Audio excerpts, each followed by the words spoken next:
In today's video, I'm going to be showing you all the best Destiny 2 fashion in the Edge of Fate. Now, I'll be showing over 80 unique transmogs from myself and my Discord, and they will all use at least one new armor piece or shader that released in the Edge of Fate. If you want to submit fashion for future videos, then be sure to join my Discord. Leave a like and subscribe for more Destiny 2 fashion showcases like this. And with all out the way, let's get started with fashion using the free Bushido armor. So this first transmog is one I made for the Mask of Bakris exotic. Absolutely love the Bushido cloak and highly recommend pairing the Prefectus vest with these boots. Reason being, the straps on the chest and boots match up perfectly. Now, I also made a Lumina inspired version of this fashion. I just changed the shader on the helmet to make it gold, which helps match the helmet with the thorns on the Lumina. Now, Moirai is the brand new Hunter exotic chest piece that released with the Edge of Fate, and I found that the shader 0s and 1s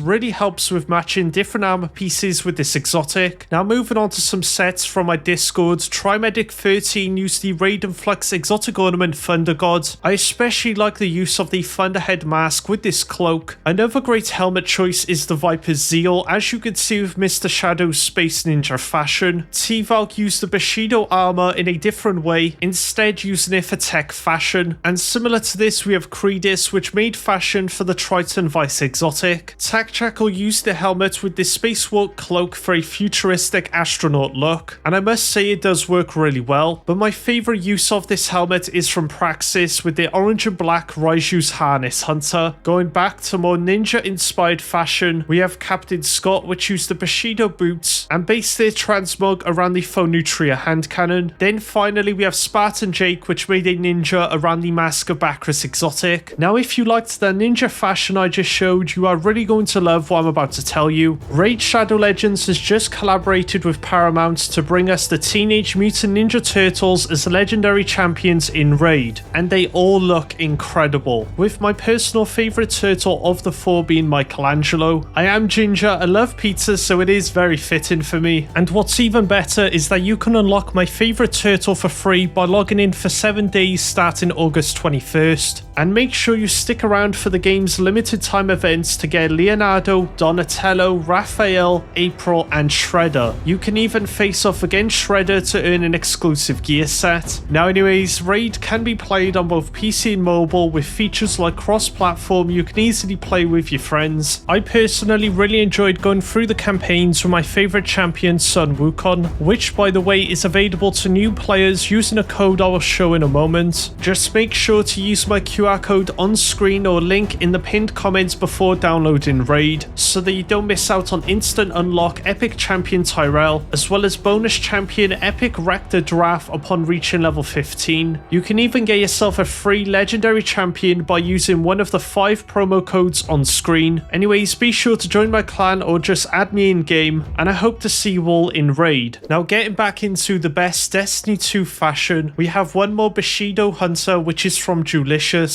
and they base their fashion off of Wukong. Now, that does it for the Bushido Hunter fashion, and we'll now be moving on to some Warlock fashion. Starting off with the fashion I made using the new Warlock exotic. I highly recommend trying out this hood with these Bushido robes. Now, Cloudless made the opposite of my fire-themed samurai and went with an ice samurai using the Osmiomancy gloves exotic. Nebula 87 found a really good pairing with the Bushido cowl and ancestral robes. Haunting Hickory also had a similar idea. Then we have one more Warlock using the Bushido armor and is from Prophet and is inspired by the Drifter. Now, moving on to some Bushido Titan fashion. Here is one I made using the new Titan exotic. Then these next few Titans are all from my Discord and use the new Mark, which does seem to be the best and most used armor piece from this Titan set. But there was one set that really stood out to me, and it was from Sir Stonks. It was because they actually used the Bushido chest piece as a jacket, which I did think was quite creative. Anyways, we have 2 final sets using this mark. The first one from Techno Viking is a cybernetic samurai, and to me gives off cyberpunk vibes. Then lastly we have Val, which made fashion for the Wish for Ignorance exotic. Amazing use of this exotic, and it does seem to be very popular right now. You can also see that they did use the new Raid helmet and chest plate, which I do think flow perfectly with this fashion. Now, speaking of the new Desert Perpetual Raid Armor, here is a Vex Warlock I made using the new Raid helmet and Matadoxia exotic Ornaments. I absolutely love this new helmet and highly recommend getting it. It's just a shame that the shader costs so much silver because it is an incredible Vex themed shader. Anyways, moving on, Val used the new raid helmets for a Maya Sundaresh inspired fashion, and Chig also used this helmet with the new Vex Malwear robes, which does fit very well. Now another Warlock armor piece you are going to want to get from the raid are the robes, as you can see with Maurice's Nezrak Disciple Warlock. Now I also made fashion using these robes but wanted to match the Astrocyverse exotic, hence the use of void looking shaders throughout. Now moving on, we have Jesus, which used the raid chest piece in combination with the new Worm God Caress exotic ornament, and this leads us on to more fashion using the new exotic ornaments, like this Titan from Crayon Crusader, as well as Vestort, which made a Monk Titan also using the new Worm God ornament. But that wasn't the only exotic ornament added in the Edge of Fate. Here is my Revision 0 Warlock I made using the new Verity's Brow exotic ornament. This is honestly one of my favourite ornaments Bungie have ever added to Destiny 2, and there are two more amazing transmogs I want to show you all using this ornament. The first one is this EDZ inspired look from Nebula 87, and the second is this incredible tactical Warlock from Grim's Honor. Now not only did they use this new exotic ornament, but they also used the Last Discipline robes as well, which by the way is a new completely free armor set from the portal. These robes look so good, and Grim used them again in their fashion for the new Speaker's Sight exotic ornament Pixel Sight. Pizza also created a look using these robes, and it was inspired by the Black Armory ornament for Forerunner. Trimedic had a similar idea, making a Black Armory themed fashion, but used the new Titan exotic and Last Discipline boots. Dajo 3 used the new Discipline Warlock helmet to make this refurbished tech Warlock, and another great use of this helmet comes from CEO of Rocks. Tac Jackal used some of the Last Discipline set on Hunter to make a Hake themed fashion. Prophet used the set on Titan for a Vanguard inspired look. Then finally we have Supernova, which used the new Titan helmet for a fashion they call their Scout Team Titan. Now we are going to be moving on to some of my favourite fashion in this video, and these transmogs use some of the new Season Pass ornaments, which are basically infected Guardian ornaments. I'm going to be starting off with my SIVA Fire Team. The Hunter I made uses the new boots and cloak, and works perfectly with the SIVA ornament for the Raiden Flux exotic. I also highly recommend using the Hex Wrought mask with this cloak if you have it. Then as for the Warlock I made, it uses the new robes, and I think this works perfectly with the second Filaments exotic. Finally, for my Titan, I used the new arms ornaments, and instead of pairing these ornaments with the SIVA ornament for Synthoceps, I instead paired it with the Phoenix Cradle SIVA ornament. But don't worry, for any of you wondering, yes, the Synthoceps SIVA ornament does work really well with these ornaments, as you can see with Fix Tony's Titan. Now Grim Brother 3 made one of the best looking sets that I've ever seen, using the new arms ornaments with the Mind Vault exotic ornaments to create this Corrupted Warlord's Titan. And then the final SIVA corrupted fashion comes from Sander, and they based it off the Overgrown ornament for the Outbreak exotic. Now these ornaments are not just limited to SIVA fashion, you can use it for strand fashion like with Jerem's Hunter, using the infection to match the strand on the new Hunter exotic. Julicious made an infected Hazmat Hunter, with the top half being fully infected and more beast-like. Crayon Crusader made the infection look like vines to match the Arbor Warden exotic. Cloudless used the infection to represent ice in their Fire and Ice Titan fashion, and I also used it to represent ice with my fashion for the new Icefall Mantle exotic ornament. Though for those of you on Hunter that don't really care for the infected look, I would still recommend trying out the helmet, because you can see that with Brump's set as well as Grim's Honor that the helmet is very good for tactical style fashion. Now moving on to another set that released with the Edge of Fate is the Blackletter ornaments, and here is an Eternal Warrior Titan I made using a new arms ornament from this set. Now similar to my set, Trimedic 13 used the robes and gloves for their Eternal Warrior inspired Warlock. Cloudless also used the robes for their Temple Templar Warlock, and this is in my opinion peak Warlock fashion. Then Wychella paired the Hunter ornaments with the new Pretender's Crown exotic ornament and grips, which do fit perfectly together. Another great pairing for the Blackletter armor is the Evil Wizard Titan helmet, as you can see with Mistem's transmog, which they call the Stained Glass Sorceress. This armor also works really well with the Arbor Warden exotic, as you can see with Vox's Titan. Equinox used the Hunter helmet with the exotic class item, which does seem to fit quite well, but the best use of this Hunter helmet that I have seen is with Trimedic's Finality Augur Hunter. Really like how the helmet glows match the weapon sight, and they also made this Caliban's Hand Hunter using the Blackletter armor with this amazing new shader called Fireside Within. Highly recommend getting this shader from the season pass before the Ashen Iron update. Now here are two more examples of why this is an amazing shader, with this first one from Chig, and the second is from Brump with their Rhymecoat Raiment Warlock. But this wasn't the only amazing shader they released in Edge of Fate. We also have the shader Magmatic, which looks incredible with Nebula's Molten Phoenix Warlock. Techno Viking had a very interesting use of this shader, using it for cosplay fashion based off Balrog. D2 Fashion made this fish-like fashion using a new Solstice shader Bioluminesce. Now another amazing Solstice shader they released was Dune Shadow, which Dulicious used for their Desert Themed Hunter. Grim Brother also made a really nice Titan using this. And of course, to match the previous two, I had to make my own fashion using this shader, so I made a somewhat Dune-inspired Warlock, again using the new raid robes, which I think work perfectly with this new shader. Now on the topic of Dune, here is a Freeman Hunter from Credis, which uses the new non-glow shader primer. Then moving on to some other really good cosplay fashion, we have Tack Jackal and their Ash-inspired Hunter based off Titanfall. Honestly, one of the best and most accurate transmog sets that I've ever seen. Then to match, Praxis also made a Titanfall Hunter based off Viper. Now I also decided to make my own cosplay fashion based off Iron Man using a new TechSec helmet. And then the final cosplay fashion I want to show you all is this Battle Beast Titan from DPT Doofy. By far the best use of this new helmet that I've seen. The only other time I've seen this helmet look really good is with the new shader Chill Beats, as you can see with Grim Brothers Neon Lion Titan. I do have some final random transmogs I quickly want to show you all. So we got this Taken Vex Hunter from Strand. Crayon Crusader made this really nice Cloth Titan using the new Kepler armor. Beefamus made fashion for the new Icefall Mantle exotic. Grim Brother made a Sunshot themed Warlock for the new Warlock exotic gloves. Pulsar used the new Malwear robes and based their Warlock off the Vault of Glass raid memento. Then Wychella made this amazing Fire and Ice Wizard Warlock, which also matches the Conditional Finality exotic. And finally, Brump made this incredible Izanagi's Burden themed Titan, which is using a new exotic. Now to end the video, I want to give you all my top picks for the best Destiny 2 fashion submitted by each class. This will obviously exclude my fashion, and I will be picking 3 winners for each class to receive this exclusive emblem. I'm going to be starting off with my favourite hunters. So we have Tack Jackal with their cosplay fashion based off Ash from Titanfall, Trimedic 13 with their Caliban's Hand Hunter fashion, and then for the final hunter I have picked Wychella's. Then for my favourite Titan picks, I've picked Grim Brother 3 with their Corrupted Warlord Titan, DPT Doofy with their Battle Beast cosplay, and then for the final Titan it goes to Brump with their Izanagi's Burden inspired fashion. As for the Warlock picks, I chose Cloudless with their Templar Warlock, Grims with their Tactical Verity exotic fashion, and finally Val with their Maya Sundaresh inspired cosplay. Congrats to all of you doing an incredible job with these transmogs and winning this exclusive emblem. This is just my opinion, and I'm sure a lot of you will have very different picks for the best fashion, so feel free to put them in the comments below. But anyways, that pretty much does it for the video. Thank you to everyone from my Discord that submitted fashion for this showcase, and if you would like to submit fashion for my upcoming fashion showcases, then be sure to join my Discord using the link in the description. Leave a like and subscribe for more Destiny 2 fashion showcases like this. Also make sure to check out Raid Shadow Legends through the QR code on screen or the link in the pinned comment and description. Thank you all so much for watching, and I will see you all in the next video.